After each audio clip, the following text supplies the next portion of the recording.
نور محمد صلی اللہ لا الہ الا اللہ حسبی۔ السلام علیکم دوستو آج ہم حضرت صالحہ علیہ السلام اور ان کی قوم کے بارے میں جانیں گے۔ حضرت صالحہ علیہ السلام اللہ کے ایک عظیم پیغمبر تھے۔ اللہ تعالیٰ نے آپ کو سمود قوم کے لوگوں کے لیے نبی بنا کر بھیجا تھا۔ سمود ایک ایسی قوم تھی جو بڑی دولت مند تھی اور جائیداد والی تھی۔ اس قوم کے لوگوں کے پاس جانور، پیسہ بہت تھا۔ اس قوم کے لوگوں کے پاس اونٹ اور بکریاں بہت زیادہ تھی۔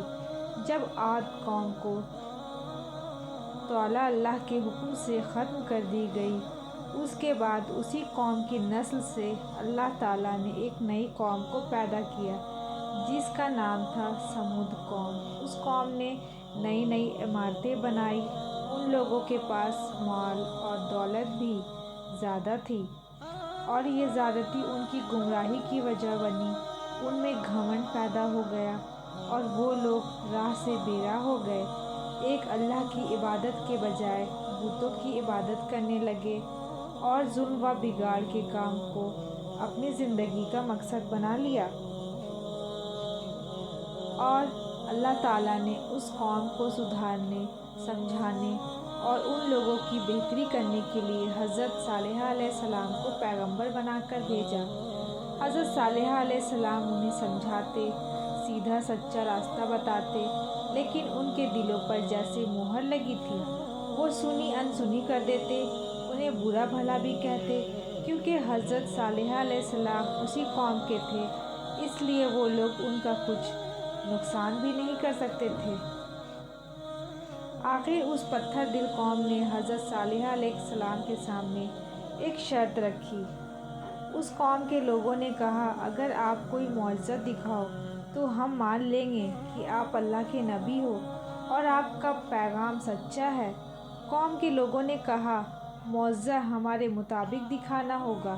اس کے بعد ان لوگوں نے کہا کہ اگر اس پہاڑ میں سے ایک لمبی چوڑی اونٹنی 10 مہینے کی گابھن پیدا ہو اور اس کے بعد اس اونٹنی سے اس کا بچہ پیدا ہو جو تندرست اور لمبا ہو، تب ہم اس معجزے کو دیکھ کر آپ پر ایمان ضرور لائیں گے۔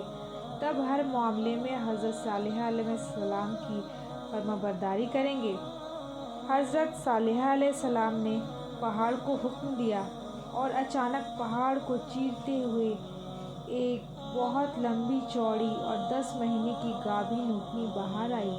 پہاڑ میں سے اسی طرح کی اونٹنی نکلی جیسی اس قوم کے لوگوں کی مانگ تھی۔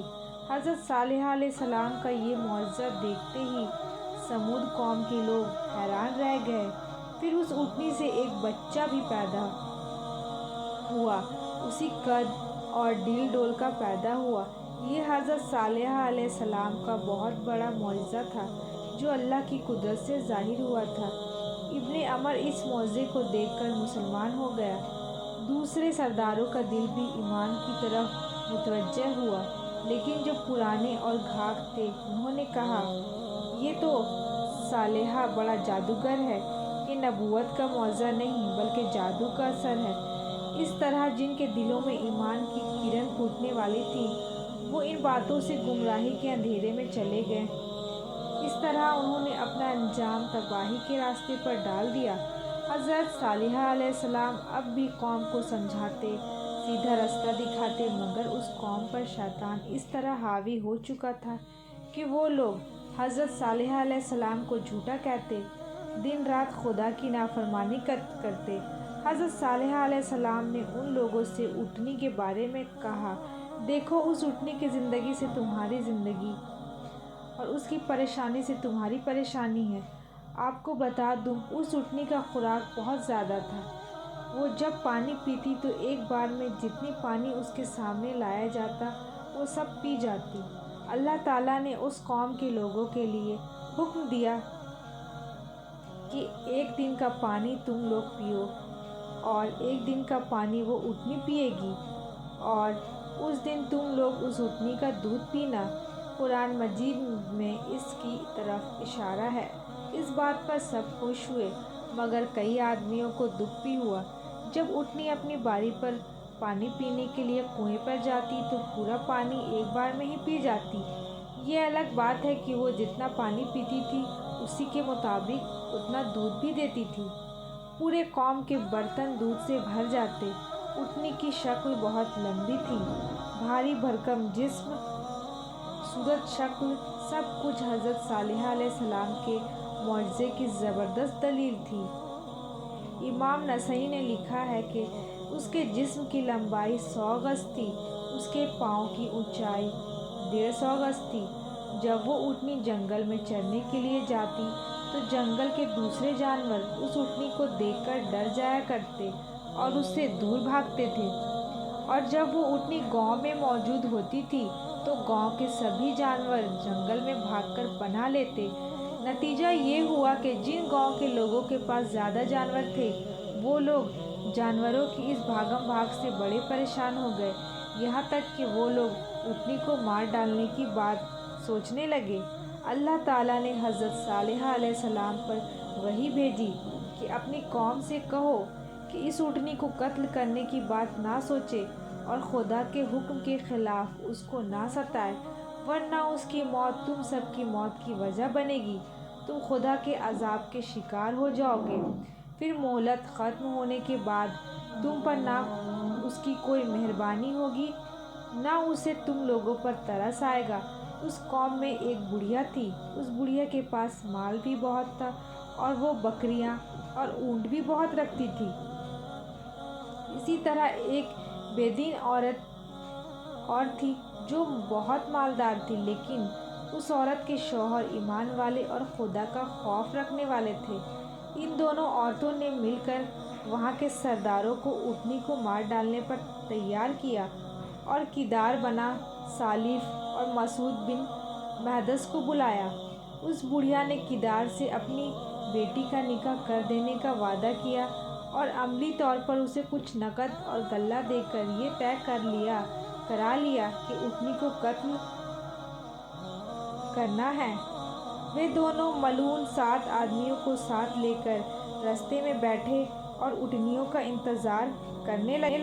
جس وقت وہ اونٹنی نکلی، پہلے مسعود نے اس کو تیروں سے مار کر گھائل کر دیا، پھر کردار نے اس کے پاؤں کو زخمی کیا، یہاں تک کہ ان 7 نے اللہ کی نشانی اس اونٹنی کو جان سے مار ڈالا۔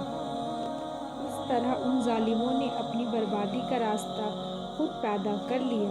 اونٹنی کا بچہ اس پہاڑ کی طرف بھاگا اور مارے ڈر کے اس پہاڑ کی چوٹی کے پاس چھپ گیا۔ حضرت صالحہ علیہ السلام کو جب اس ظلم کی خبر ملی تو ان کی بے چینی بڑھ گئی۔ وہ پریشان اس لیے ہوئے کہ اب اللہ کا عذاب اس قوم پر نازل ہو کر رہے گا۔ فرمایا کہ اگر اس کے بچے کو کسی طرح پکڑ کر اپنے درمیان لاؤ گے تو شاید اللہ کے غضب سے اپنے آپ کو بچا لے جاؤ گے۔ قوم کے لوگ بھی ڈر گئے تھے، اس لیے وہ لوگ اس اونٹنی کے بچوں کو ڈھونڈنے میں بڑی محنت کی، مگر وہ بچہ غائب ہوا تو غائب ہوا۔ اس طرح پوری قوم اللہ تعالیٰ کے عذاب کے گھیرے میں آ گئی۔ حضرت صالحہ علیہ السلام نے فرمایا کہ 3 دن کے بعد اب تم سب ختم ہو جاؤ گے اور عذاب آ جائے گا۔ عذاب کی نشانی یہ ہے کہ پہلے دن تمہارے منہ پیلے، دوسرے دن لال اور تیسرے دن کالے ہوں گے، پھر چوتھے دن اللہ کے عذاب کے شکار بن کر تباہ ہو جاؤ گے۔ دشمنوں نے جب یہ بات سنی تو انہوں نے حضرت صالحہ علیہ السلام کو مارنے کا ارادہ کر لیا اور چھپ کر گھاٹ میں بیٹھے تھے۔ حضرت صالحہ علیہ السلام کو مارنے کا ارادہ کرنے میں پوری قوم شامل تھی، لیکن وہ اپنی چال چل رہے تھے اور اللہ جو سب سے بہتر چال چلنے والا ہے وہ اپنی چال چل رہا تھا، اور اللہ کی چال کے آگے کسی کی چال نہیں چلتی۔ حضرت صالحہ علیہ السلام کے گھر والوں کو جب معلوم ہوا کہ قوم کے لوگ ایسا کر رہے ہیں تو انہوں نے جا کر پوچھا کہ آپ حضرت صالحہ علیہ السلام کے وعدے کے مطابق تم 3 دن میں فنا ہو جاؤ گے تو اللہ کے دربار میں اس بے ادبی سے تو تمہیں اور تکلیف ہی پہنچے گی، اور اگر حضرت صالحہ کی بات غلط ہوگی تو پھر تم جو چاہو کرنا، ہم سب اس وقت سمجھ لیں گے۔ قوم والوں کی سمجھ میں یہ بات آ گئی، وہ اپنے گھروں کو واپس چلے گئے۔ دوسرے دن پھر قوم کے لوگ جمع ہوئے، ہر ایک کے چہرے پر موت کی ہوائیاں اڑ رہی تھی۔ جمع ہو کر سب بولے، آخر ہم تو مریں گے ہی، لیکن حضرت صالحہ علیہ السلام کو مار کر اپنے آگے دفن کریں گے۔ حضرت صالحہ علیہ السلام نے جب یہ خبر سنی تو اللہ کی بارگاہ میں دعا کی، تو اللہ تعالیٰ کے حکم سے وہ عقیل بن نوفل کے گھر چلے گئے۔ قوم والے پریشان ڈھونڈتے پھرتے حضرت صالحہ علیہ السلام کو انہیں ہاتھ نہ لگے۔ دوسرے دن صبح میں سب کے منہ خون کی طرح لال ہو گئے۔ رنگت کی یہ تبدیلی دیکھ کر ان کی بے چینی بڑھ گئی، رونے پیٹنے لگے۔ پھر سنیچر کے دن ان کے چہرے بالکل کالے ہو گئے۔ کیا عورت کیا مرد، سبھی اپنی زندگی کا آخری دن سمجھ کر بے حد پریشان تھے۔